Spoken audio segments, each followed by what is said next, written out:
이 본말송에서 서문화교회 두 번째 말씀입니다. 생명의 관을 내게 주리라 하는 제목으로 함께 은혜 받는 시간 갖도록 하겠습니다.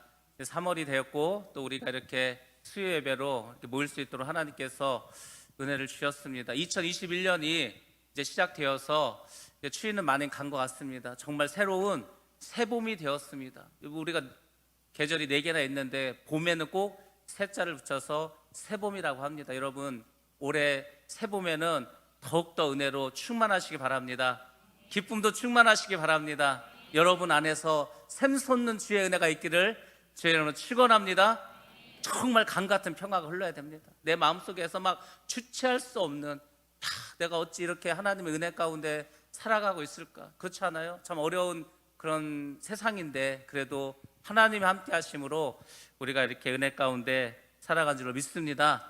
특별히 우리가 서문화교회를 통해서 배워야 할 것은 참 힘든 교회죠. 어려운 교회고, 제가 오늘 서문화교회가 어떻게 고난을 당하고 또 환난을 당했는가 이제 구체적으로 말씀드릴 건데, 과연 우리는 저 정도 환난과 고통이면 이길 수가 있을까? 또 한편으로는 우리는 지금 너무 힘들어서 죽겠다고 하는데 서문화 교인들이 겪었던 그 고난에 비하면 우리는 얼마나 보잘것없는 그 작은 건데도 우리가 이렇게 힘들어하는가? 여러분들 말씀 가운데 은혜 받으시기 바랍니다. 서문화 교회에 나타난 그 예수님의 모습을 먼저 말씀을 드리도록 하겠습니다. 제가 지난 시간에 너무 바빠가지고 서문화 교회의 뜻을 말씀드리지 못한 것 같습니다. 서문화라는 말에 단어의 뜻이 있습니다. 이 서문화가 무슨 말이냐면 모략이라는 말입니다. 모략, 우리가 잘 아시지 않습니까? 향료인데 이 모략은 고난과 순교를 상징합니다. 한 8에서 9피트 정도 자라요. 그러니까 한 2m 40에서 한 2m 70 정도 자라고 가시가 있고 아주 쓴맛입니다. 근데 이게 우리가 잘 아는 것처럼 동방 박사들이 예수님을 찾아왔을 때 이 모략도 함께 가져왔습니다. 이 모략은 향료로 사용하는 아주 고급 향료입니다. 예수님께서 이제 죽으시면은 어떻게 하죠? 시신을 이제 굴에 넣어야 될 거 아니에요. 그때 이 향료를, 모략을 같이 넣어서 이 시체의 향이 냄새가 나지 않도록 합니다. 근데 이 모략의 특징이 뭐냐면 두드리고 으깨고 짓누르고 부서질수록 아름다운 향기가 나는 거예요. 아주 그냥 갖다가 망치로 두들기고 패고 하는 거예요. 그래서 서문화 교회 이 말은 어떤 말이냐면은 정말 순교하는 교회, 고난과 핍박이 많은 교회. 그렇지만 고난과 핍박이 심하면 심할수록 부활에 대한 소망이 점점 커지는 교회, 이것을 상징하는 거예요. 오늘날 북한 성도들이 그러겠죠.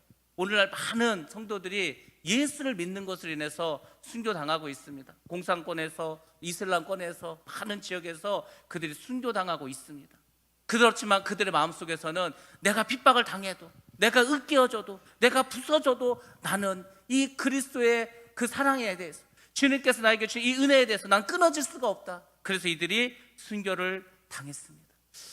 이 사람들이 어떻게 순교를 당했는가? 네로가 황제했을 때 아주 극심했습니다. 네로 황제가 예수 믿는 사람들을 죽이는데 이렇게 죽였습니다. 역청에 말아서 촛불로 대용했습니다. 사람을 뚫뚫 말아가지고 그냥 횃불로 사용했다는 거예요. 그냥 태워 죽였다는 거겠죠. 굶주린 야생동물의 밥이 됐습니다. 사자를 막 며칠 굶겨놓고 사람들을 풀어놓는 거예요. 그러니까 막 와가지고 다 뜯어버리겠죠. 그리고 쇳물을 살아있는 사람에게 부어버리는 거예요. 쇳물을, 그거 어떻게 견디겠어요? 1000도가 넘는 쇳물을 그냥 부어버리는 거예요. 그 고통과 아픔이 얼마나 심하겠습니까? 그리고 그냥 눈을 빼버리는 거예요. 멀쩡한 사람의 눈을 그냥 파서 빼버립니다. 그리고 고통스럽게 죽게 하려고 손을 잘라요. 그리고 이제 나중에 발을 잘라요. 그를 천천히 합니다. 그래서 천천히 피 흘려 죽게 하는 거예요. 뭐 예수 믿는 게 얼마나 큰 죄라고 이렇게 심하게 죽였을까? 그럼에도 불구하고 이들은 이 어려운 환난을 믿음으로 극복하면서 나아갔습니다. 그래서 바클레이라고 하는 사람은 이렇게 말했습니다. 그리스도를 믿기로 작정하면 이런 것들을 각오하고 있어야 한다. 예수를 믿기로 작정했다면 이런 고난은 내가 당할 수도 있고 또 당한다 할지라도 내가 믿음으로 이기리라. 뭐 이 정도 돼야 예수 믿는 사람이라고 볼 수 있다, 이렇게 얘기했습니다. 물론 오늘날 이렇게 하면은 다 도망가겠죠. 다 떠나가겠죠. 이길 수가 없겠죠. 그래서 여러분들이 정말 우리 믿음의 선조들, 정말 우리 믿음의 선배들, 야 어떻게 이렇게 이길 수 있었을까? 이런 걸 보시면서 내가 지금 당하고 있는 환난, 내가 당하고 있는 고통, 이거 갖고 한번 비교해 보세요. 나는 이거 가지고도 이렇게 힘들어했구나. 이들은 이렇게 목숨을 다 버리고 했는데, 거기서 여러분들이 은혜를 받으시기 바랍니다. 자, 서머나 교회가 이제 어떻게 해서 그러면은 이렇게 힘든 위기를 이길 수가 있었을까? 먼저 이곳에 나타난 예수님의 모습을 통해서 우리가 한번 말씀을 드리도록 하겠습니다. 서머나 교회에 나타나신 예수님의 모습은 첫 번째로 처음이요 나중이신 이라고 말씀해 주고 있습니다. 예수님은 처음이신 분이에요. 그러니까 예수님은 시작하신 분이라는 거예요. 예수님은 창조하신 분이라는 것을 말씀해 주고 있습니다. 그리고 나중이신 자, 그러니까 예수님은 마지막 때 심판하러 오시는 분이라는 것을 서머나 교인들에게 이야기해 주고 있는 거예요. 그러니까 이제 예수님이 어떤 분이 되는 거죠? 예수님은 영원하신 절대주가 되는 거예요. 역사의 결정자가 되십니다. 모든 역사를 계획하시고 통치하시는 분이라는 거예요. 이런 이야기를 들으면은 서머나 교인들 어떻게 했어요? 그래, 내가 지금 핍박을 당하고 환난을 당해도 내가 믿는 예수는 이 천지를 창조하신 분이고 마지막 때 심판을 주시고 모든 것을 계획하시고 통치하시는 분이다, 신중의 신이다, 믿을 거 아니에요. 그래서 이 사람들이 마음속에 확실하게 각인되는 게 있습니다. 로마 황제가 왕이 아니다. 로마 황제는 진짜 왕이 아니다. 진짜 왕은, 왕 중의 왕은 우리가 믿는 그 예수 그리스도다. 세상 임금과 세상 권력자 마귀는 우리의 주인이 될 수도 없고 우리의 왕이 될 수 없다. 우리가 믿는 왕은 오직 예수, 그분은 처음이고 시작이신 분이다. 그러니까 어려움을 당해도, 환난을 당해도, 핍박을 당해도 우리가 이기자, 힘을 가지자, 천국을 소망하자, 이렇게 그들이 믿음으로 고백을 했습니다. 두 번째로 예수님을 어떻게 소개했냐? 죽었다가 살아나신 이라고 표현해 주고 있습니다. 예수님 물론 죽으셨죠. 왜 죽으신 줄 아세요?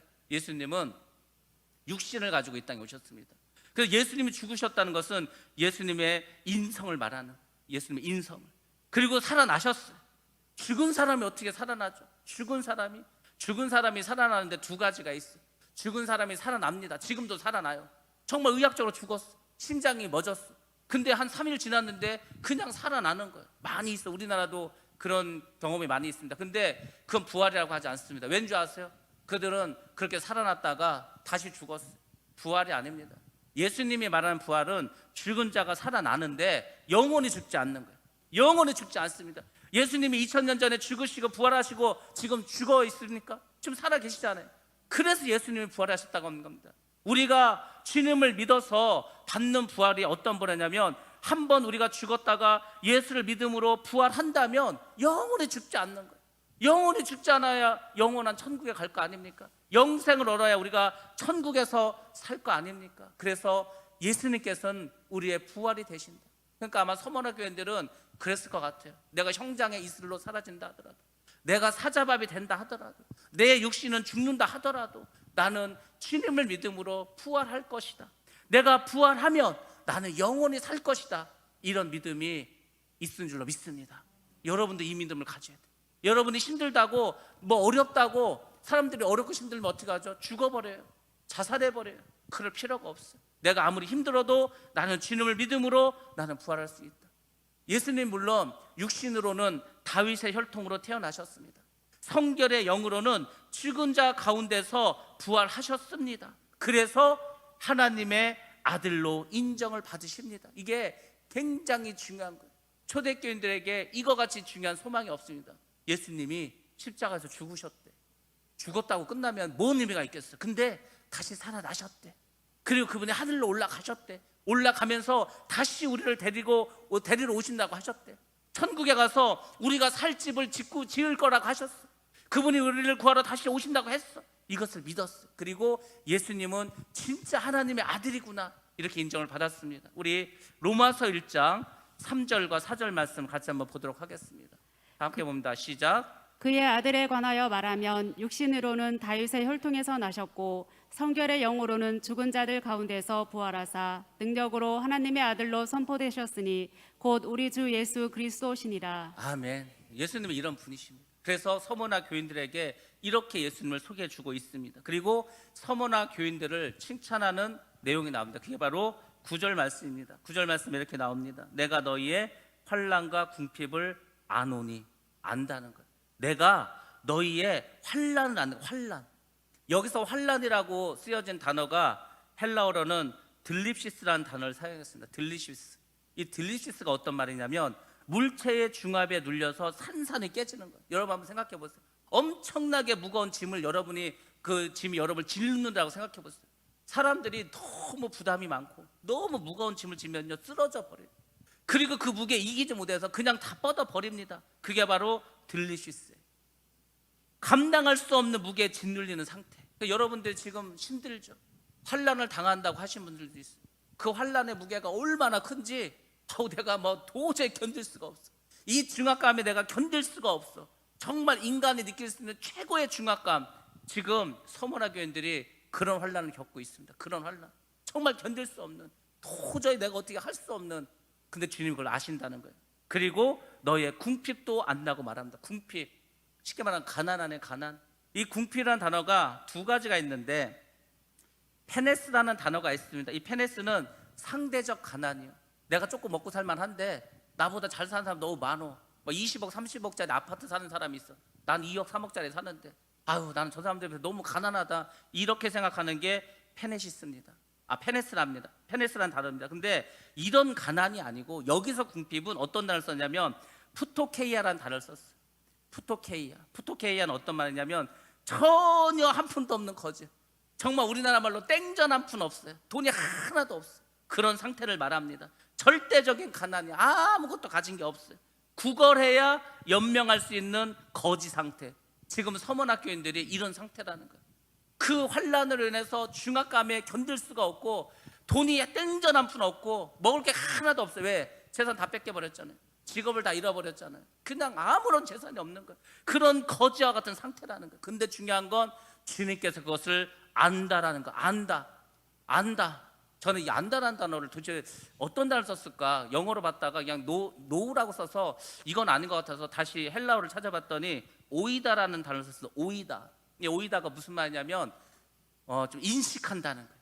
쉽게 말해서 내가 그것을 눈으로 보고 인지한다는 거예요. 컨시더라는 단어를 썼더라고요. 고려하다. 퍼시브라는 단어를 썼더라고요. 그러니까 하나님이 그냥 다 보시고 그 내막까지 속속들이 다 알고 계신다는 거예요. 하나님께서 너 지금 환난 당하지, 너 지금 궁핍으로 힘들고 어렵지, 너 돈이 하나도 없지, 그거 안다는 거예요. 여러분이 힘들어요. 여러분이 정말 누구한테 말할 수 없는 고통을 지금 겪고 있습니다. 내가 이걸 말하자니 창피하기도 하고 이걸 말하자니 누워서 침 뱉기고 그런 게 있어요. 근데 신기한 건 뭔지 아세요? 여러분이 말하지 않아도 주님을 아신다니까. 그걸 여러분의 마음을 아세요. 우리 주님이 어떤 분이시죠? 우리 주님은 우리 삶 가운데 우리의 모든 것을 보고 계십니다. 여러분의 기도 제목을 다 알고 계십니다. 그래서 여러분들이 담대히 사시라는 거예요. 여러분들이 굳세게 나아가시기 바랍니다. 하나님이 아시잖아요. 하나님이. 사람은 몰라요. 사람은 말을 안 하면 몰라요. 말을 해도요 그 사람이 내 입장이 안 돼봤기 때문에 모른다니까요. 몰라요. 부모가 자식을 몰라요. 왜 모르는지 아세요? 경험이 달라. 야, 너는 왜 그러냐? 너는 뭐 밥이 없냐? 부모가 없냐? 집이 없냐? 돈이 없냐? 내가 뭘 안 해주냐? 근데 너 왜 그래? 부모는요 자식들한테 그렇게 말하죠. 몰라서 하는 얘기. 지금 그 자식의 마음 그게 아니라는 거예요. 그냥 밥을 못 먹어서가 문제가 아니고 집이 없어서가 문제가 아니라니까. 몰라. 아는 게 아니에요. 여러분들이 자녀를 잘 할 것 같죠? 몰라요. 왜? 경험이 다른데, 살아온 세상이 다른데 어떻게 알겠어? 근데 하나님은 아세요. 하나님은 2000년 전에 그 사람들의 마음도 알아요. 이 서머나 사람들 지금 어떻게 하겠어요? 이거 지금 다 죽게 생겼는데 아신다는 거예요. 지금 현재 여러분의 삶을 주님께서 왜 모르시겠어요? 여러분의 아픔 모르실 것 같아요. 여러분의 괴로움을 모르실 것 같아요. 여러분의 슬픔을 모르실 것 같아요. 주님은 다 알고 계십니다. 그래서 기도하시라는 거예요. 그리고 주님께 내어 맡기라는 것입니다. 주님께서 이렇게 말씀하시고 이렇게 또 이야기합니다. 실상은 내가 부유한 자다. 실상이란 단어는 사실 그러나에 그러나. 그러니까 내가 너희의 환난과 궁핍을 안다. 그러나 실상은 내가 부유한 자다. 너 지금 가난한 것 같지? 환난당하고 고통당하고 아무것도 없는 것 같지? 소망도 없는 것 같지? 아니야, 그게 아니야. 그러나 너는 부유한 자다. 부유한 자. 너는 아주 부유한 자야. 왜 부유한 자라고 했을까? 야고보서 2장 5절 말씀을 한번 같이 보도록 하겠습니다. 시작. 내 사랑하는 형제들아 들을지어다. 하나님이 세상에서 가난한 자를 택하사 믿음에 부유하게 하시고 또 자기를 사랑하는 자들에게 약속하신 나라를 상속으로 받게 하지 아니하셨느냐. 아멘. 가난한 자를 택하셨습니다. 믿음으로 부유하게 하셨습니다. 그리고 어떻게 하셨죠? 약속하신 나라를 상속시켜 준다고 하셨어요. 여러분, 이 세상에서 아무리 가난하게 살아도 상관없습니다. 왠지 아십니까? 여러분들은 부유한 자예요. 천국을 소유했다는 천국을 여러분들 돈 주고 들어갈 수 있을 것 같아요? 천국의 집을 분양받아서 여러분이 돈을 내서 들어갈 것 같냐고요? 이 세상의 모든 돈을 다 합치고도 못 들어가는 곳이 천국이에요. 근데 여러분들은 그 좋은 천국에 여러분의 집이 있습니다. 그러니까 부유한 거 아니에요? 강남에 집이 있어도 부자라고 할 텐데 이 강남 집하고는 상대가 되지 않는 천국의 집을 여러분들은 소유하고 있습니다. 그러니까 여러분들 아주 담대하게 나가시면 돼요. 강남 사는 사람들은요 조금 그런 게 있어. 프라이드가 있어. 이거 내가 압구정에 사는데, 내가 지금 청담동에 사는데 괜히 막 의시되는 것 같아요. 여러분들 그거 불알 하나도 없습니다. 여러분들은 나는 천국의 집에 있는데, 나는 저 천국의 좋은 집을 지금 즐겨 짓고 있는데 뭐가 여러분들이 두렵겠어요? 뭐가 아쉽겠습니까? 여러분들 정말 주님을 믿으시고 영적으로 부유한 마음을 가지고 그렇게 살아가기를 주의 이름으로 축복합니다. 오늘 말씀 통해서 우리가 한 가지 깨달아야 할 것이 있습니다. 이렇게 환난을 받게 되는데 환난을 받을 때 필요한 태도가 있습니다. 그냥 막 두들겨 맞고 그냥 울고 좌절하고 낙심하고 이러면 안 될 거 아니에요? 그러니까 여러분들에게 환난이 왔을 때 환난을 받는 자들의 태도에 대해서 여러분들 좀 아셔야 돼요. 그래서 제가 이번 주 그 예배 순서지 뒤에다가 요 요절들을 다 이렇게 수록해 드리려고 합니다. 여러분들 힘들 때 한번 보세요. 내가 지금 환난 당하고 있다, 내가 지금 고통 당하고 있다, 그러면은 이 말씀을 보고 힘을 얻으시기 바랍니다. 환난을 받는 자의 태도 첫 번째는 뭐냐? 환난에 참여하는 것으로 즐거워하라는 거. 즐거워하라. 피할 수 없으면 즐기라고 세상 사람들 말하고 있지 않습니까? 야, 네가 그 일은 어차피 겪어야 돼. 군대 어차피 가야 돼. 네가 신입사원이야, 어차피 그 부하 생활 해야 돼. 어차피 힘든 거라면 괴로워하지 말고 힘들어하지 말고 그냥 즐겨. 세상 사람들 이렇게 말하죠. 근데 성경에서는 이렇게 말합니다. 환난에 참여하는 것으로 즐거워하라는 거, 기뻐하라는 겁니다. 우리 베드로전서 4장 13절 말씀 한번 보겠습니다. 베드로전서 4장 13절 시작. 너희가 열심으로 선을 행하면 누가 너희를 해하리요. 너희가 열심으로 선을 행하고 믿음으로 살아가면은 어느 누구도 우리를 해할 수가 없습니다. 주님께서 재림하실 때에 우리를 향해서 기뻐하십니다. 우리를 진정한 성도로 만들어 주십니다. 성경을 보면은 환난이 닥칠 때, 시험을 겪을 때 동일하게 하신 말씀이 있어요. 기뻐하고 즐거워하라는 거. 지금 기뻐하고 즐거워하고 생겼어. 지금 다 죽게 생겼는데, 고통이 시작됐는데, 근데 왜 그렇게 하셨을까? 제가 가만히 한번 생각해 봤어요. 왜 하나님께서는, 주님께서는 환난을 당할 때 기뻐하라고 하셨을까? 제가 오늘 사순절 그 말씀 읽으면서 광야에서라는 찬양 올리지 않았습니까? 광야에서. 그 가사를 한번 가만히 한번 보세요. 그 광야에서. 광야를 지날 때 여러분 어떠실 것 같아요? 뭐 먹을 게 있습니까? 물이 있습니까? 사람이 있습니까? 고독해요. 이 고독이라는 것은 인간 느낄 수 있는 감정 중에서 아주 힘든 겁니다. 고독. 사람들이 주변에 있는데도 고독한, 외로운 거하고 틀려요. 고독함을 느낄 수 있어요. 근데 그런 어려운 가운데서도 기뻐할 수가 있습니다. 즐거워할 수 있습니다. 왠 줄 아세요? 주님이 함께 하신다는 거예요. 우리가 광야를 지날 때 왜 그 광야를 넘어갈 수 있는 줄 아세요? 주님이 함께 하신다는 거예요. 주님이 광야라고 안 계시겠어요? 주님은요 저 하늘로 올라가도 거기 계십니다. 우리가 저 바다 밑에 가셔도 거기도 계십니다. 사람들은 같이 못 와요. 여러분들의 인생의 광야를 만날 때, 여러분의 인생의 광야를 지날 때, 그때 주님은 여러분과 함께 하실 줄로 믿습니다. 기뻐하고 즐거워하라니까요. 주님이 함께 하십니다. 두 번째, 부끄러워하지 말라고 하십니다. 베드로전서 4장 16절 말씀입니다. 시작. 만일 그리스도인으로 고난을 받으면 부끄러워하지 말고 도리어 그 이름으로 하나님께 영광을 돌리라. 아멘. 그리스도인으로 고난을 받아야 돼. 그리스도인, 내가 잘못해서 뭐 이런 거 고난 말고 내가 예수를 믿기 때문에 고난을 받아. 그럼 여러분들 그거에 대해서 부끄러워하지 마시기 바랍니다. 지금 많은 기독교인들이 좀 많이 좀 이렇게 뭐라 할까, 사기가 저하되어 있어. 사기가 저하되었어. 왜? 교회 다닌다면 자꾸 이상하게 생각하고, 뭐 주변에서도 그러지 않아요? 야, 아직도 니네 모여서 예배드리냐? 니네 그래 코로나가 많은데, 다 교회에서 코로나 나오는데 아직도 이렇게 모여? 그래 아직도 이렇게 말을 안 들어? 그런 얘기 듣죠. 부끄러워하지 마세요. 하나 부끄러워할 거 없습니다. 우리가 이 정도 가지고 부끄러워할 필요도 없습니다. 우리는 정말 하나님께 나와서 예배 드리는 것을 부끄러워할 일이 아니라 더 감사하시고 나는 정말 천국을 소유한 자다, 그래서 나는 하나님께 영광을 돌리겠다, 이렇게 마음을 가지시기 바랍니다. 주님께서 뭐라고 하셨어요? 너희가 사람들 앞에서 나를 부끄러워하면 나도 하나님 앞에서 너희를 부끄러워하리라. 예수님께서 그렇게 말씀하지 않으셨습니까? 여러분들 사람들 앞에서 하나님을 믿는 것, 주님을 믿는 것 부끄러워하지 마시기 바랍니다. 그러면 그런 사람들과 주님께서는 어디든지 항상 계실 줄로 믿습니다. 세 번째 말씀입니다. 환난을 받는 자의 태도 담대하랍니다. 담대하라. 우리 요한복음 16장 33절 말씀 같이 한번 보도록 하겠습니다. 시작. 이것을 너희에게 이르는 것은 너희로 내 안에서 평안을 누리게 하려 함이라. 세상에서는 너희가 환난을 당하나 담대하라. 내가 세상을 이기었노라. 아멘. 세상에서는 너희가 환난을 당하나 담대하라. 내가 세상을 이기었노라. 그러니까 겁내지 말라는 거예요. 뭘 겁내요? 예수님께서 이미 세상을 다 이겼어요. 여기서 세상은 마귀를 말하는 거예요. 마귀, 귀신, 세상, 이 세상은 다 마귀가 지배하고 있습니다. 근데 두려워하지 말래요. 담대하라는 겁니다. 왜? 이미 이겨놨으니까. 이겨놓은 경기를 하고 있는 겁니다. 엊그저께 올린 글 그거 아니에요? 우리가 이제 권투 시합을 봐요. 그 이제 옛날에 참 그런 거 많았죠. 우리나라 선수가 이제 나오면 뭐 홍수환이나 뭐 나오면은 뭐 유재두나 나오면은 처음에 막 두들겨 맞아요. 얼마나 가슴 졸이면서 봐요. 특히 한일전, 우리가 지금 일본 선수한테 저렇게 두들겨 맞고 있구나 막 그냥 애통해하면서 보는데, 아, 이 세상에 어떻게 그렇게 막 몇 번 쓰러지더니 어디서 그런 힘이 났는지 갑자기 벌떡 일어나서 막 공격해서 때려 눕혀버려, 이겨버려요. 그런 경기 많지 않아요? 그럴 때 와 어떻게 뭐 환호성을 지르려고 막 난리가 나지 않습니까?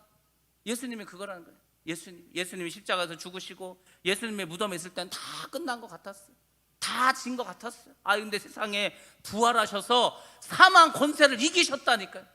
아니, 이 세상에서 죽음보다 더 두려운 게 어디 있겠어요? 근데 그 사망 권세를 이기시고 부활하셨다니까요.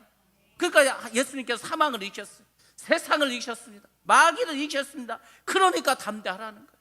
아, 지금도 우리가 두려워하지 않는데 뭘 두려워하겠습니까? 여러분들 더 좀 담대하게 사시기 바랍니다. 자신감을 가지고 나아가시기 바랍니다. 믿음을 가지고 나아갈 주의로 축복합니다. 담대하라. 두 번째 말씀입니다. 히브리서 10장 35절 말씀 같이 한번 보겠습니다. 히브리서 10장 35절 시작. 그러므로 너희 담대함을 버리지 말라. 이것이 큰 상을 얻게 하느니라. 아, 세상에 우리가 담대하게 살면 상도 주신다. 상도. 그 성경에서 뭐라고 했어요? 두려워하는 마음은 누가 주는 거라 했어요? 마귀가 주는 거라 했어요. 마귀가. 하나님은 우리에게 두려운 마음을 주시지 않습니다. 우리에게 왜 두려운 마음을 주세요? 우리에게 담대한 마음을 주시는데, 근데 내 마음이 두려워, 걱정이 돼, 근심이 돼, 큰일 났다, 어떻게 하냐? 그 마귀가 주는 거예요. 마귀가. 큰일 날 거 없어요. 걱정할 것도 없어요. 큰일 나도 하나님이 피할 길을 열어주십니다. 감옥에 가도 거기서도 잘 되게 해주세요. 어려움을 당해도 결국엔 잘 되게 해주십니다. 결국은 우리가 천국 가는 거 아니에요? 결국은 다 이겨놓은 경기 하는 거예요. 어차피 천국 가는 거예요. 좀 두들겨 맞고 다운 몇 번 당해도 결국 다시 일어나서 KO승을 거둘 수 있습니다. 담대하게 살아갔어요. 그러면 하나님이 상을 주십니다. 네 번째입니다. 잘 참고 인내하라고 말씀하십니다. 로마서 12장 12절 말씀입니다. 같이 한번 봅니다. 시작. 소망 중에 즐거워하며 환난 중에 참으며 기도에 항상 힘쓰며. 아멘. 소망 중에 즐거워하시기 바랍니다. 내가 천국에 가지. 힘들지만 나는 천국 갈 수 있어. 즐거워하라는 거예요. 그리고 어떻게 하죠? 환난 중에서도 그를 잘 인내하라고 말씀해 주고 있습니다. 인내하는 사람은 반드시 소망을 이루게 되어 있어요. 인내하는 거 참 어렵지 않습니까? 참는 거 참 어렵지 않아요? 얼마나 어려워요. 그러니까 요즘 아이들이 인내 이런 거 잘 못해요. 참는 거 이런 거 잘 못해요. 왜? 그 훈련이 안 돼서 그래요.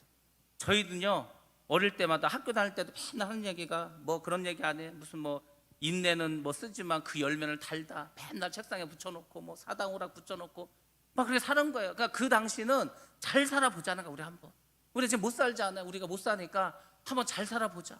그러니까 지금 힘들지 않아요. 그러니까 힘들지만 우리가 잘 살아보자. 그래서 아버지 세대들은 어디로 가는 거죠? 쿠웨이트로, 사우디로. 지금 우리나라에 외국인 노동자들이 들어와 있잖아요. 우리나라가 외국인 노동자가 안 들어오면요, 농사를 못 줘. 농사 누가 줄 거예요? 농사 지금 저거 깻잎 누가 딸 거냐고. 깻잎 딸 사람이 없어. 인삼만자 누가 할 거야? 못해. 물고기 누가 하고 물고기. 아니 TV 보시라니까.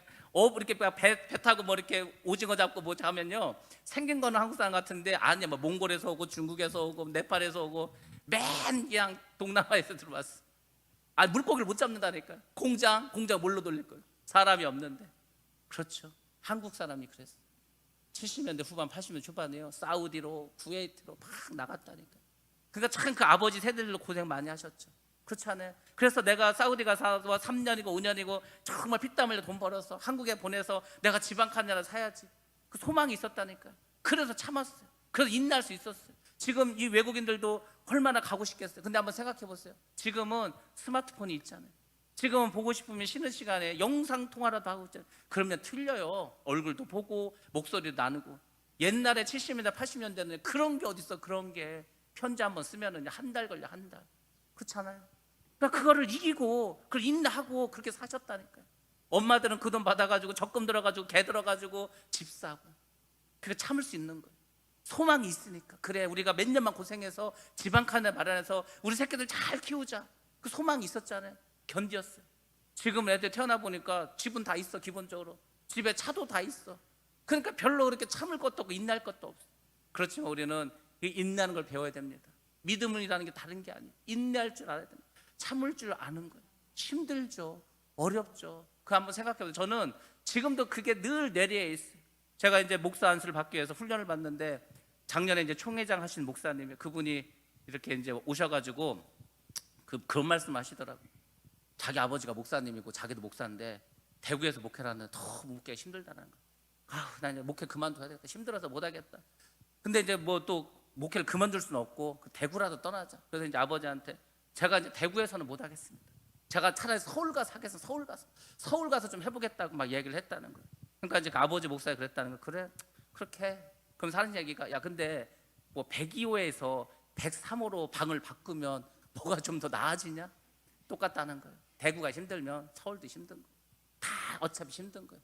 목회라는 길이 어차피 힘든 길이에요. 그러니까 어딜 가도 마찬가지라는 거예요. 여러분들 여기가 힘들면요 다른 데 가면 더 힘들 수 있어요. 더 힘들 수 있다니까요.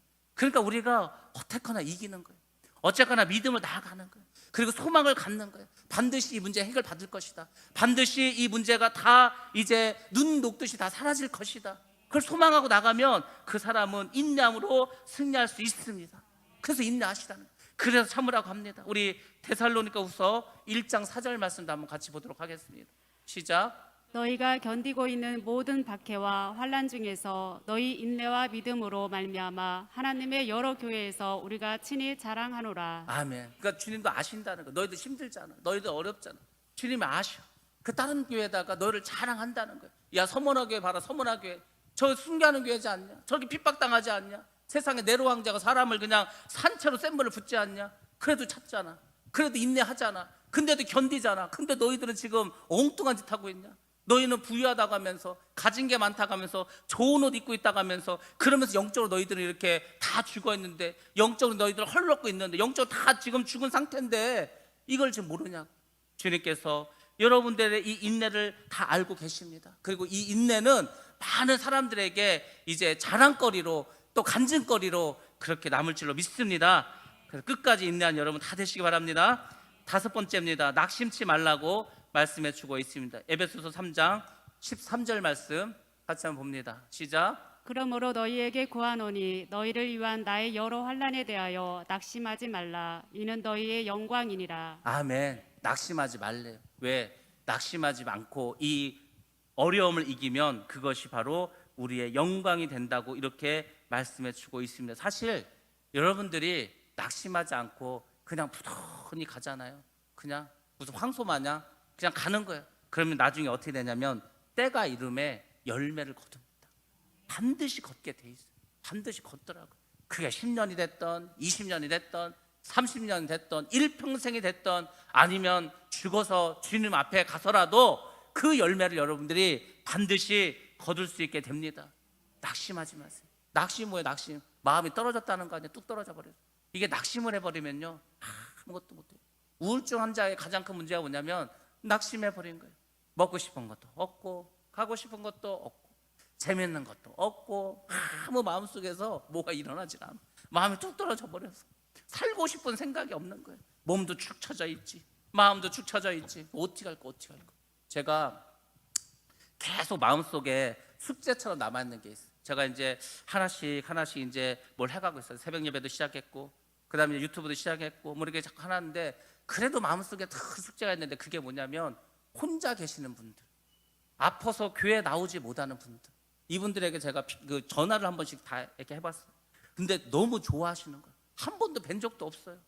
근데 제가 저 이재호 목사입니다 하면서 이렇게 전화를 드렸더니 너무너무 좋아하시는 거예요. 근데 제가 다리가 아파서, 제가 허리가 아파서, 어깨가 아파서 교회를 가고 싶어도 못 갑니다. 그러신 분들이 많더라고요.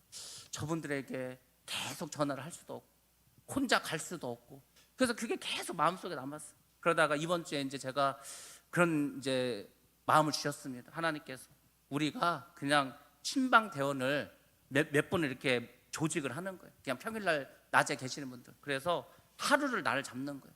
한 달에 한 번 될 수도 있고, 한 달에 2번이 될 수도 있어요. 아무튼 시간이 되는 날 뭐 2분 정도, 뭐 많으면 3분 정도 이렇게 시간을 정해가지고 그날 다 가는 거예요. 그냥 5분이든 6분이든 7분이든 하여튼 시간을 다 약속을 해가지고 그분들을 다 방문해서 예배 드려드리고, 기도해드리고, 말씀을 나누고, 이렇게 해야 되겠다, 이 마음이 계속 제 생각 속에 드는 거예요. 그래서 이제 당장에 그것을 하려고 합니다. 그분들이 몸도 아픈데 찾아오는 사람도 없고, 연락하는 사람도 없고, 교회를 가고 싶어도 몸이 아파 갈 수도 없고, 얼마나 힘들겠어요. 그렇다고 우리처럼 스마트폰으로 예배를 유튜브로 볼 수가 있어요. 스마트폰도 없고 집에 와이파이도 안 되는데. 그래서 그분들을 계속 생각하면서 제가 도저히 견딜 수가 없겠더라고요. 근데 제가 또 혼자 갈 수도 없잖아요. 집도 모르고. 그래서 그냥 신방 대원을 여러분을 이렇게 한 5분을 이렇게 명단을 가지고 있어서 그분들 중에서 시간 되는 분들 이렇게 해가지고 좀 가서 예배도 드려드리고 해야 되겠다. 이건 무슨 뭐 대신방도 아니고 정기 신방도 아니고 그냥 그렇게 하는 거예요. 그분들이 그렇게 혼자 있으면 낙심합니다. 낙심해. 우리나라가 자살률 1위죠. 자살률 1위인데 특별히 압도적으로 1위가 뭔지 아세요? 노인 자살률이에요. 노인 자살률. 그 노인들이 혼자 살아요. 혼자 사는데 자식들도 안 와. 연락도 없어. 주변에 이웃도 안 와. 몸은 아파. 그냥 병원 가는 게 그냥 나가는 거야. 그러면은 그럴 거 아니에요. 내가 하루를 더 살면 뭐 할까? 하루를 더 살면 하루 더 힘든 것 뿐인데. 그러니까 그냥 자살해 버리는 거예요. 그런 분들 많이 있습니다. 그래서 우리가 주변에서 그런 분들을 찾아봐야 돼. 그런 분들. 제가 목사를 한다니까 제가 아는 친구가 문자를 하나 보내왔어요. 재우야, 너 목사하면은 이거 하나만 꼭 지켜줘. 그분인데 그랬더니 정말 아무도 돌보지 않는 그런 가난하고 힘들고 어려운 사람들, 그 사람들을 좀 돌아봐줘 이러더라고요. 돈 많고 권력 있고 이런 사람들만 쳐다보지 말고 정말 힘들고 어려운 사람, 그 사람들 기억하라고 하더라고요. 그러니까 제가 그 마음속에, 그 말이 늘 마음속에 있어. 그러니까 숙제처럼. 그래서 그렇게 하려고 합니다. 그러니까 여러분들 낙심하지 마세요. 제가 이 정도 생각하고 있으면 주님은 얼마나 생각하고 있어요. 주님은 말했잖아요. 다 알고 계신다고. 그러니까 여러분들 정말 낙심하지 마시고 오늘도 믿음으로 그렇게 나가시기를 주의 이름으로 축원합니다. 6번째입니다. 선을 행하라. 그리고 영혼을 창조주께 맡기라. 이렇게 말씀해 주셨는데 베드로전서 4장 19절 말씀입니다. 베드로전서 4장 19절 말씀 시작. 그러므로 하나님의 뜻대로 고난을 받는 자들은 또한 선을 행하는 가운데 그 영혼을 미쁘신 창조주께 의탁할지니라. 아멘. 우리가 참 이거 중요하죠. 지금 내가 환난을 받고 있어. 환난. 나도 힘들어. 나도 지금 내 몸을 어떻게 할지 몰라. 이게 지금 그 중압감에 나도 꽉 짓눌려서 뭘 할 수도 없어. 지금 내 몸 하나도, 내 몸뚱아리 하나도 어떻게 건사할 수가 없는데 주님 뭐라고 하시죠? 그런 상황에서도 선을 행하라는 거예요. 선을 행하라. 악을 행하지 말고 선을 행하라는 거야. 너 지금 힘들지만 너보다 더 힘든 사람도 있어. 더 힘든 사람도 있으니까 힘들 때 남을 더 생각해라. 이 얘기를 하는 거예요. 제가 우리 초대교인들이 어떻게 살아갔는가 제가 전에도 옛날에도 사실 말씀을 드렸습니다. 너무 환난이 핍박이 심하니까 어떤 교회 감독이 로마 황제한테 편지를 썼어. 황제폐하, 왜 우리 예수 믿는 사람들을 이렇게 핍박하고 힘들게 합니까? 우리 예수 믿는 사람들이 어떤 분인지 아십니까? 우리 형제들 중에는 자기도 가난해. 자기도 그냥 일용직이야. 하루 벌어서 하루 먹고 살아. 근데 가만히 보니까 자기보다 더 힘들고 더 어려운 사람이 있어. 병이 걸려서 일도 못 나가. 이제 며칠째 밥을 못 먹은 사람이 있어. 그러면 자기가 금식을 하고 자기 먹을 것을 그 사람에게 주는 사람, 그 사람들이 예수 믿는 사람들입니다. 그 얘기를 하는 거예요. 또 어떤 교부는 또 황제가 이렇게 편지 씁니다. 지금 전염병에 돌아서 사람들이 많이 죽어가고 있습니다. 가족들이 다 버리는 거예요. 지금 코로나도 이 정도인데 옛날에는 아예 약이 없었잖아요. 아예. 그러니까 전염병이 돌면 가족들이 환자를 다 길바닥에 버리는 거예요. 그러면 그 환자가 먹을 것도 없고 그냥 길바닥에 죽어가는 거예요. 그러면요, 그 기독교인들은 자기도 전염병에 전염될 걸 알면서도 그 사람을 자기 집에 데려가. 그래서 그 사람을 간호해줘. 그리고 자기도 전염병에 걸려. 그리고 죽습니다. 이게 우리 기독교인들입니다. 근데 왜 우리를 이렇게 박해하고 힘들게 합니까? 이런 편지를 썼어요. 그 힘들 가운데서도 우리 예수를 믿는 사람들은 선을 행했습니다. 선을. 그러니까 여러분들 살기 힘들고 어렵다고 해서 그냥 뭐 될 대로 되라 이렇게 하면 안 되는 거예요. 더 선을 행하시기 바랍니다. 반드시 여러분보다 더 힘들고 더 어려운 분이 있습니다. 그분들 도우시기 바랍니다. 그렇게 하세요. 그러면은 놀라운 축복이 임합니다. 작년 여름에 제 친구가 미얀마 그 양곤에서 지금 선교사로 있는데, 이게 가만히 보니까 이제 코로나가 우리나라보다 거기는 후진국이라 일단 병원에서 환자가 생기면 입원을 해도 치료를 할 수가 없어요. 여러분들 우리나라 환자가 지금 뭐 8만 몇 명, 9만 명 되잖아요. 근데 죽은 사람 2,000명이 안 넘어요. 그리고 나은 사람이 9만 명이 넘어요. 아니 걸렸는데 그래도 많이 살아요. 왠 줄 아세요? 병원에 입원하면 좋은 산소를 공급하고 약을 공급받고 해서 한 일주일 정도 누워있으면 또 살아나잖아요. 후진국은요, 걸리면 죽는 거예요. 그냥 약이 어딨어, 약이. 먹는 약도 없는데. 그래서 이 친구가 뭐 여러 가지 어떻게 하면 이 사람 좀 도울 수 있을까 싶어가지고 의료진들에게 도시락을, 사랑의 도시락을 해갖고 이제 만들어요. 그래서 이제 그 양곤에 있는 한국 선교사들하고 부부들이 이렇게 모여가지고 도시락을 만드는데 아주 뭐 진짜 뭐 계란말이도 넣고 고기도 뭐 불고기도 넣고 해서 아주 잘 만들어서 그걸 이제 병원에 보내는 거, 의사하고 간호사들. 이게 소문이 나갖고 여기저기서 막 해달라고 막 하는 거예요. 그래서 저희 교회도 그 도시락 후원하는데 돈을 좀 보내줬어요. 그래서 이제 한 끼에 한 1,500원 정도 한 것 같아요. 그래서 이제 보내주고 했는데, 우리가 힘들어도 우리가 도울 길이 많이 있습니다. 지금 그 미얀마가 쿠데타가 일어나서 이제는 뭐 그 코로나가 문제가 아니고 지금 계속해서 총소리가 나고 있다는 거예요. 그 양곤도 골목에서 계속 주택가에서 총소리가 나고 사람을 잡아가고 밖에를 못 나간대요. 지금 굉장히 어렵다고 합니다. 그래도 기도하는 거예요. 하나님, 저들을 위해서 그래도 우리가 무언가는 할 수 있는 게 있지 않겠습니까? 그래가지고 기도하는 거예요. 하나님이 그 마음을 보시는 겁니다. 여러분들도 힘들지만 선을 행하시기 바랍니다.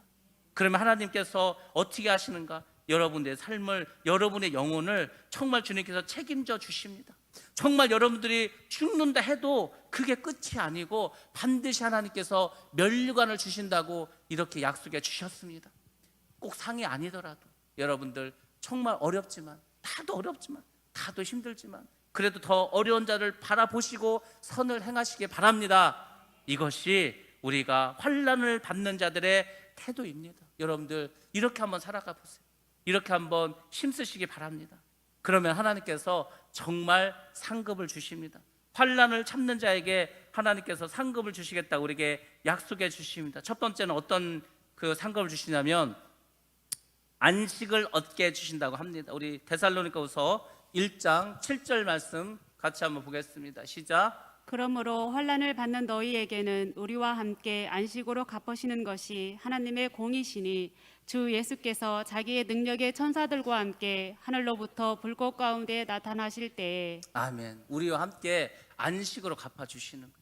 그 하나님의 공의로 우리와 함께 하십니다. 결국 우리가 어디에서 안식을 얻는가? 우리가 환난을 잘 견디고 이기면요, 물론 이 땅에서도 안식을 얻을 수 있겠죠. 근데 이 땅에서 안식은 뭐 얼마나 우리가 안식을 얻겠어요? 이 땅에서 우리가 뭐 잘 살면 얼마나 잘 살겠어요? 결국 하나님께서는 이렇게 환난을 참는 자들에게 천국에서 살아갈 수 있도록 해주시겠다. 천국에서 살아가도록. 천국. 강남이 아니라 천국에서 살아가게 그렇게 해준다고 말씀해주고 약속해주고 있습니다. 두 번째로는 영원한 기업을 얻는다고 말씀해주고 있습니다. 히브리서 10장 34절 말씀. 히브리서 10장 34절 읽습니다. 시작. 너희가 갇힌 자를 동정하고 너희 소유를 빼앗기는 것도 기쁘게 당한 것은 더 낫고 영구한 소유가 있는 줄 알미라. 아멘. 갇힌 자를 동정하고 우리의 소유를 빼앗겨요. 그래도 기쁘게 그 일을 당합니다. 왜 그렇죠? 영구한 소유가 있는 거예요. 영구한 소유. 이 세상의 소유는 여러분이 가지고 있는 그 재산을 영원히 소유할 수 있습니까? 아무리 많아도 제가 그랬잖아요. 10원 한 장 못 가져간다. 10원 한 장 못 가져가. 이 세상은 이 세상에서 끝나는 거예요. 그냥 자식에게 물려줄 수 있겠죠. 그렇지만 여러분들은 아무것도 가져갈 수가 없습니다. 그렇죠. 근데 천국에 가면 하나님께서 우리에게 기업을 주시는, 기업, 그게 뭐 땅이라고 표현된 데도 있어요. 땅, 기업을 주십니다. 집을 주십니다. 천국에서 살아갈 수 있도록 우리에게 소유를 주신다. 소유를. 그 천국 가면 자기 집이 있어요. 자기의 소유권이 있습니다. 그러니까 한번 생각해 보세요. 서문화 교인들이 자기들은 노예로 사는 거예요. 자기들은 종으로 삽니다. 재산 다 뺏겼어요. 이게 이제 붙잡히면은 짐승의 밥이 되든지 이제 순교를 당합니다. 근데 그 사람들에게 말하는 거예요. 너희가 이렇게 힘들고 어렵지만 그래도 믿음으로 살아가면 너희가 천국에서 영원한 기업을 얻는다. 천국에서 하나님 집을 주신다. 천국에서 땅을 주신다. 이런 말을 들었어요. 그리고 그것을 믿었습니다. 그래서 그들이 인내할 수가 있었어요. 제가 말하잖아요. 아니 우리가 천국 가겠다고 예수를 믿는데 천국에 대한 소망이 별로 없어. 그러면 어떻게 되는 줄 아세요? 이 세상만 바라보는 거예요. 천국에 대한 소망이 없어. 그럼 어떻게 되는 줄 아세요? 결국 어떻게 믿지 않는 사람하고 똑같이 살아가는 거예요. 천국에 소망이 없는데 되는 대로 살아야지. 이 세상도 잘 돼야지. 근데 초대교인들은 그렇지 않았습니다. 핍박 중에 어려운 중에 항상 하늘나라를 소망했어요. 그러니까 여러분들도 마찬가지. 이 세상에서 물론 잘 돼야 되겠죠. 근데 하늘나라에 대한 소망을 늘 가지시기 바랍니다. 지금 하늘나라에서 내 집은 잘 지어지고 있을까? 어떤 목사님이 그런 비유를 했는데 너무 재밌어서 제가 한참 웃었어. 이게 이제 우리가 하나님께 예물을 드리고 우리가 뭐 하나님께 봉사를 하고 이렇게 하잖아요. 그럼 이게 하늘로 올라갈까요? 하늘에? 그럼 이제 우리가 하늘에 그걸 올리면은 그게 이제 하늘나라에서는 건축 자재가 되는 건축 자재.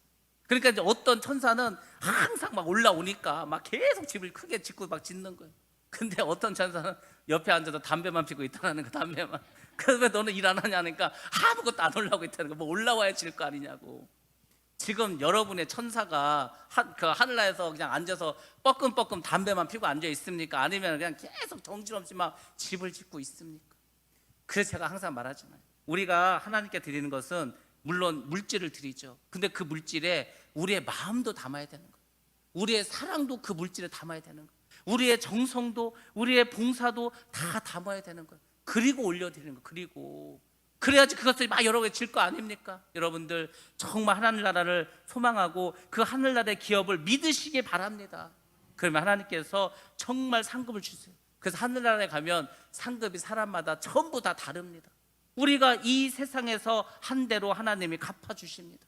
그래서 면류관도 7가지 면류관이 있어요. 전부 다릅니다. 여러분들 이 하늘의 영원한 기업을 믿으시고 정말 인내하면서 천국 소망하면서 그렇게 나아가기를 주의 이름으로 축복합니다. 세 번째입니다. 환난을 참는 자들 상급, 믿음이 부유해진다고 말씀을 주고 있습니다. 요한계시록 2장 9절 말씀, 우리 본 말씀입니다. 같이 한번 봅니다. 요한계시록 2장 9절 시작. 내가 내 환난과 궁핍을 알거니와 실상은 내가 부요한 자니라. 자칭 유대인이라 하는 자들의 비방도 알거니와 실상은 유대인이 아니요 사탄의 회당이라. 아멘. 부유한 자라는 거예요. 네가 지금 환난 당하고 궁핍하고 그런 거 같지만 그러나 아니야. 너희는 아주 부유한 자들, 이렇게 말씀해 주고 있습니다. 그래서 여러분들 꼭 기억하시기 바랍니다. 여러분들이 믿음에 부유해지려면 일단 영적으로 맷집이 좀 강해져야 돼요. 강해져. 권투 선수도요. 한 번 싸운 사람하고 전적에 한 10번 싸운 사람하고 한 20번 싸운 사람하고 달라요. 싸움은 하면 할수록 기술이 느는 거예요. 그렇지 않겠어요? 자꾸 싸워보면은 상대의 약점도 알 수 있고 나의 약점도 알 수 있고 그걸 보완하게 되고 싸움의 기술이 느는 거예요. 그러니까 여러분들이 마귀하고 싸움을 하잖아요. 그러면 계속 이기세요. 마귀하고 싸울 때 무조건 이겨야 되는 거예요. 뭐 질 때도 물론 있겠죠. 그러면 뼈저리 이게 내가 이 마귀한테 속았구나. 이놈은 마귀 때문에 내가 또 당했구나. 그렇게 막 아주 애통해 하면서 다음에 붙으면 내가 이기리라. 그래서 여러분의 영적인 맷집을 자꾸 강하게 만들어 가시기 바랍니다. 마귀하고 귀신이 문제가 아니고 내가 강하면 이기는 거. 내가 생각해 보세요. 아무리 적이 강해도 내가 더 강하면 이기는 거 아니겠어요? 적이 아무리 약해도 내가 그 적보다 더 약하면 지는 거 아니에요? 여러분들 영적인 맷집을 강하게 키우시기 바랍니다. 무슨 도깨비가 오던 무슨 귀신이 오던 간에 싹 다 물리치고 이길 수 있는 여러분 되시기 바랍니다. 영적인 그 맷집을 키우시면 여러분들 반드시 믿음이 부유해 주십니다. 마지막으로 네 번째입니다. 영광에 참여하게 됩니다. 베드로전서 5장 1절 말씀 같이 한번 보겠습니다. 시작. 너희 중 장로들에게 권하노니 나는 함께 장로된 자요 그리스도의 고난의 증인이요 나타날 영광에 참여할 자니라. 아멘. 결국은 우리가 그리스도의 고난에 우리가 동참하게 되면은 우리 모두가 그 그리스도의 영광에 참여하게 된다. 참여. 그러니까 예수님께서 부활하셨잖아요.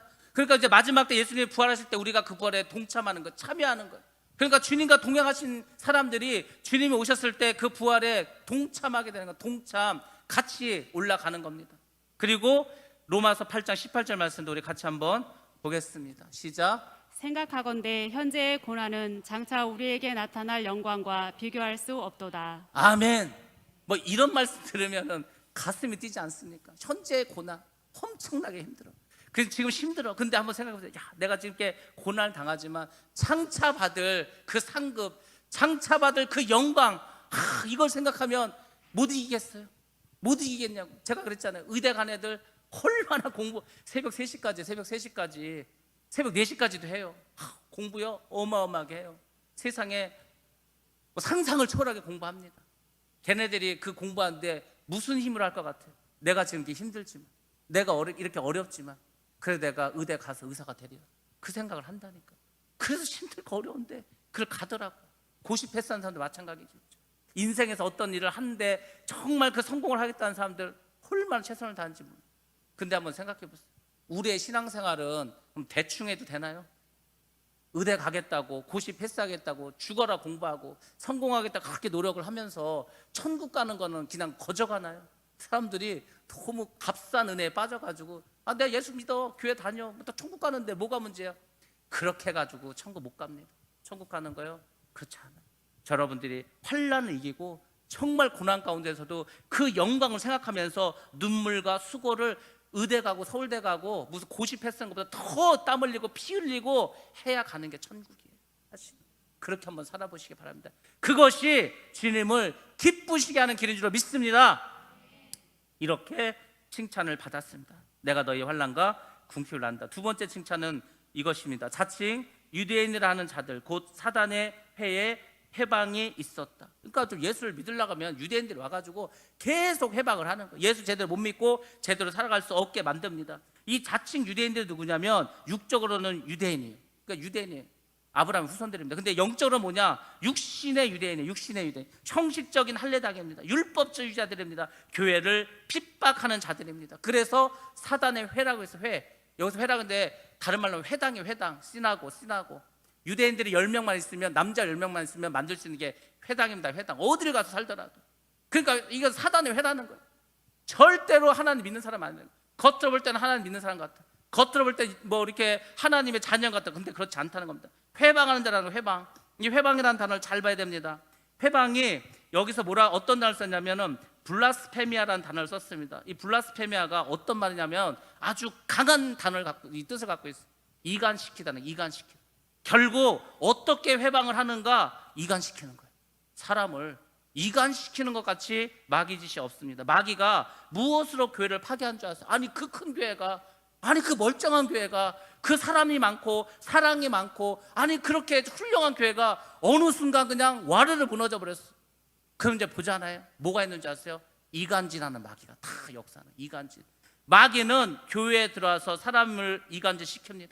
분당을 짓게 합니다. 거짓을 말합니다. 그러면은 교회 무너지는 거예요. 제가 여러분들에게 교회를 부흥하고 교회를 하나님 기뻐하신 교회를 만들고 여러분이 행복한 교회를 만드는 비법을 하나 알려드릴게요. 첫 번째는 뭐냐면 은혜 받으시면 돼요.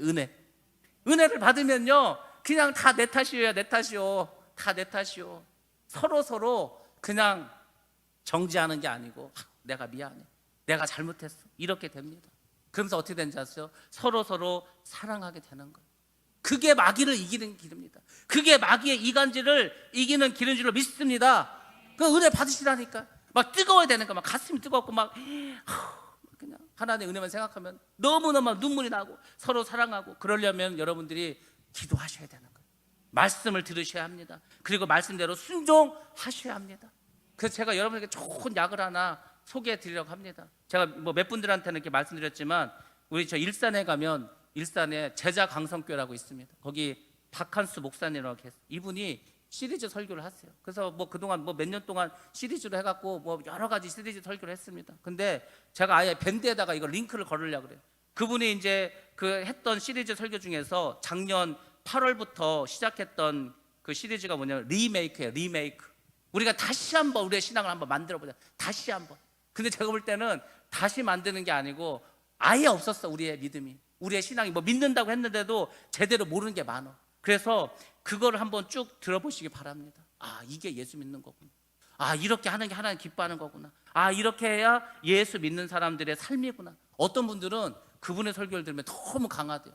저는 처음에 그분의 설교를 들었을 때 진짜 맞는 말이다. 진짜 그렇지 막 이렇게 들었어요. 근데 어떤 분들은 너무 강해서 그렇게 못 살 것 같대. 그렇게 못 살 것 같다가 아니고요, 그렇게 살아야 되는 거. 우리가 예수를 믿는다면서, 예수를 믿는다면서 살아야 될 거 아니에요. 그렇게 한번 그 리메이크 시리즈를 쭉 처음부터 한번 1번부터 한번 들어보세요. 세상에 이게 예수 믿는 게 이런 거였구나. 이런 거 내가 도대체 예수를 믿는다면서 나는 도대체 뭘 믿은 건가, 이런 생각이 들어요. 여러분들 그렇게 한번 예수를 똑바로 바르게 믿으면서 그렇게 한번 살아보시기 바랍니다. 지금까지도 정말 우리 교회를 위해서 많은 분들이 수고하시고 기도하시고 눈물 흘리시고 그래서 이렇게 좋은 교회 만들지 않았어요? 정말 아름다운 교회로 부흥시키지 않았습니까? 우리가 여기서 머무르면 안 되는 거예요. 우리는 더 앞으로 나가야 돼요. 더 부흥하고 더 성장시켜야 됩니다. 그것이 우리 전임자들, 이렇게 수고하신 목사님과 장로님과 집사님들의 그 은혜를 갚는 길이에요. 그리고 주님께서 우리에게 베풀어 주신 그 은혜를 우리가 갚는 길인 줄로 믿습니다. 우리가 이래야 될 거 아니에요. 우리가 지금 은퇴하시고 이렇게 연세 드신 분들이 이렇게 피땀 흘려서 교회를 만들었는데 또 일 시키실 거예요. 여러분들이 하셔야 되는 거예요. 정말 여러분들 믿음으로 다시 일어서시기 바랍니다. 그래서 제가 말했잖아요. 우리가 얼마든지 더 뭐 배가 시킬 수도 배가. 아니 코로나 시대에 무슨 뭐 부흥이 되냐? 부흥할 수 있어요. 왜 못하는데? 왜 못하는데? 여기 꽉 차고요, 2층까지도 꽉 찰 수 있다니까요. 그래서 1부, 2부, 3부까지도 들을 수 있다니까. 왜 그렇게 안 되겠어요? 왜? 반드시 그렇게 될 줄로 믿습니다. 여러분들이 신앙의 기본적인 것들을 그것을 무장하시고 서로 사랑하고 은혜 받으시면 반드시 주님께서 이렇게 해 주십니다. 이것이 우리 서문화 교회가 칭찬을 받았던 내용들입니다. 그리고 10절에 예수님께서 이제 권면의 말씀을 해주고 있습니다. 첫 번째 권면은 장차 받을 고난을 두려워하지 말라고 이렇게 말씀해 주고 있습니다. 너희가 고난을 당하는 것은 필연적으로 일어날 사건이라는 거. 고난을 피할 수가 없어. 어차피 너희가 예수를 믿으면 고난을 당할 수밖에 없다. 지금도 너희가 고난 중에 있다. 그런데 계속해서 앞으로 고난이 있고 더 큰 고난이 올 수도 있다. 그러나 두려워 말라. 왜? 내가 함께 하겠다. 너희가 이 세상 고난 당해봤자, 큰 고난 받아봤자 죽기밖에 더 하겠냐? 육신의 죽음을 당할 수 있을 수 있다. 그렇지만 그 후에는 하늘나라에 큰 상급이 있다. 두려워하지도 말고 담대하게 나아가라. 이렇게 권면해주고 있습니다. 우리에게도 마찬가지입니다. 두 번째 권면은 보라, 마귀가 너희 중 몇 사람을 옥에 던지리니. 어려움을 당한다는 것, 옥에 던진다는 것은 힘든 일을 당한다는 것입니다. 그렇지만 옥에 간다 하더라도 주님과 동행하시기 바랍니다. 옥에 가서도 얼마든지 주님과 동행할 수 있어요. 요셉을 보시라니까. 감옥에서도 하나님과 동행하니까 총리를 시켜주시잖아요. 바울을 보시라니까. 옥에서도 하나님을 찬양하고 기도하니까 옥문이 열리잖아요. 지금도 마찬가지입니다. 여러분들이 감옥에 갇힌 것처럼 답답하고 뭔가 이렇게 옥죄이고 눌리는 것 같다 하더라도 그래도 우리가 믿음 나가면 반드시 하나님께서 그 모든 것을, 그 모든 쇠사슬을 다 풀어주실 줄로 믿습니다. 세 번째 권면입니다. 너희가 10일 동안 고난을 받게 될 것이다. 우리가 7년 환난 중에 특별히 후 3년 반은 엄청난 환난을 겪게 됩니다. 실제로 이제 이 초대 교인들은 10명의 황제에 의해서 큰 고난을 받게 됩니다. 그렇지만 고난 후에는 상급이 있으니까 견디라고 또 우리에게 말씀해 주고 있습니다. 마지막으로 이런 권면의 말씀을 해주고 있습니다. 죽도록 충성하라. 그래야하면 생명의 멸관을 받을 것이라. 죽도록 충성하라. 충성이란 말하고 믿음이라는 단어가 같은 단어를 사용한다는 거죠. 너희들이 죽을 때까지 믿음을 지키라는 거예요. 너희가 죽을 때 믿음을 가지고 죽어. 믿음을 가지고 죽기 전에 살겠다고 믿음을 버리지 말고 그냥 그 죽는 순간까지 믿음을 가지고 살아. 그러면 어떻게 한다는 거죠? 생명의 면류관을 너희에게 주겠다는 거예요. 로마 시대 때 운동 선수들 있잖아요. 승리하면은 월계수관을 씌워줍니다. 그 관을 보지 않냐? 경계에서 승리한 자에게 그 관을 씌워주잖아. 너희도 마찬가지라는 거야. 너희가 지금 순교의 자리에 간다 하더라도 신실하게 충성하고 믿음을 지키면 운동하는 그 승자가 받는 상, 면류관과 같은 빛나는 생명, 영생, 천국의 삶, 천국의 기업을 내가 너에게 주겠노라. 이것이 서머나 교인들에게 하신 주님의 권면입니다. 그 이 말씀은 오늘날 우리에게도 동일하게 주시는 말씀입니다. 여러분들 어려운 가운데서도 정말 서문학교에 한번 보시기 바랍니다. 이 어려움 속에서 어떻게 이길 수 있는가? 여러분들 주님을 바라보시고 주님과 동행하시면 반드시 주님께서 여러분을 이 환난에서 벗어나게 하고 영광스러운 삶으로, 복된 삶으로 인도해 주실 줄로 믿습니다. 그런 믿음으로 승리한 여러분 다 되기를 주의 이름으로 축원합니다.